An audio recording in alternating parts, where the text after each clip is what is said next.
American export does in different countries. I'm actually ahead of the slides. This is amazing. This will not happen the rest of the thing. When you're talking influence, we talk about things like hard power, military, economic might, and soft power, like panda diplomacy. The fact that right now across Asia, the biggest bands all across Asia are all Korean pop groups. So that's expanding Korea's soft influence around the culture.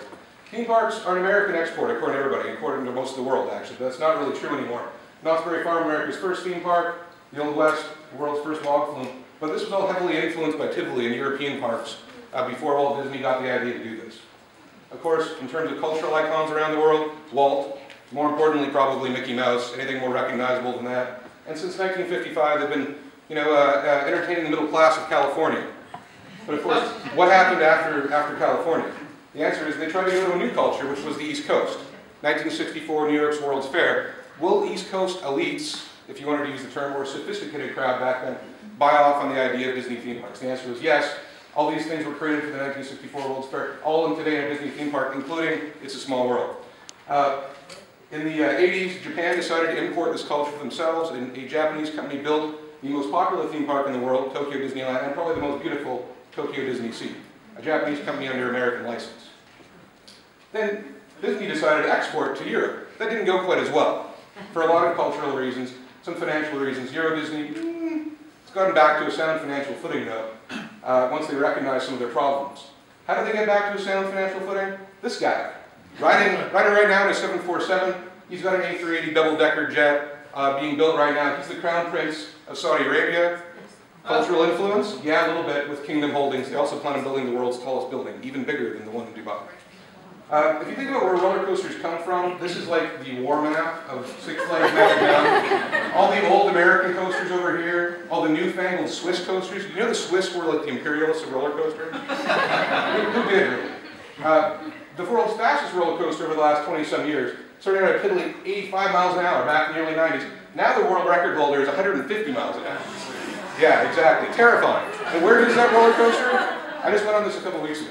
Where is this roller coaster? It's in the middle of Abu Dhabi, in the desert. The world's largest theme park, world's largest indoor theme park, I should say, Ferrari World. Those are the two F1 drivers for Ferrari enjoying the 150-mile-an-hour launch out like the building in Ferrari World. And yeah, your face goes flat. Next door to Abu Dhabi, of course, is Dubai, where everything is a theme park, basically. The world's tallest building, the world's largest indoor ski hill, the world's largest artificial island, which looks like a palm tree. There's a second one that's unoccupied. The first one's finished, though. Everything there is a theme park, including their water parks, which are mostly built by American and Canadian companies, actually. Why Canadians invented the best water slides in the world, I don't know. But yes, you can cruise on a lazy river through sharks, which is awesome. Who doesn't want to do that? Of course, this is me at Disneyland, but if you notice there's mountains, California's kind of flat. This is actually Hong Kong Disneyland, where they actually have mountains behind the park. That's the only picture of me in this thing. But otherwise, it looks like regular Disneyland. This was Disney's entree into the mainland of China. Well, the entree, anyway. In China, of course, what do you do for middle-class people? You build giant monuments to yourself and your power and so on. You also build the world's largest shopping mall. They actually have 2 of the 5 largest shopping malls in the world. The biggest is actually in Dubai right now. But they're trying to figure out how to entertain the middle class.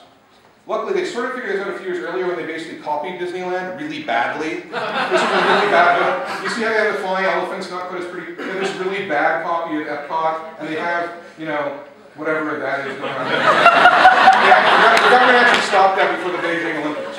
Now, the new land developers in China are building what is basically the Six Flags of China, Happy Valley. This is from Happy Valley, Shanghai. However, the most popular ride there is actually an American-built wooden roller coaster. So, go American power. Woo! Coaster construction for this year, 30% of all new coasters in the world are going to China, which tells you something about, again, the middle class and how they want to be entertained. U.S. is kind of way back there, actually. It's not, there aren't a lot of money going into things in the U.S. itself. Last thing is cultural influence. We always think of Hollywood. The top 3 biggest grossing movies in China last year, they were all American franchises. The 4th biggest movie in China was Flowers of War, starring Christian Bale, a Chinese movie though. And you can only show 20 foreign films a year in China, so how is Disney going to influence this? They broke ground for Shanghai Disneyland.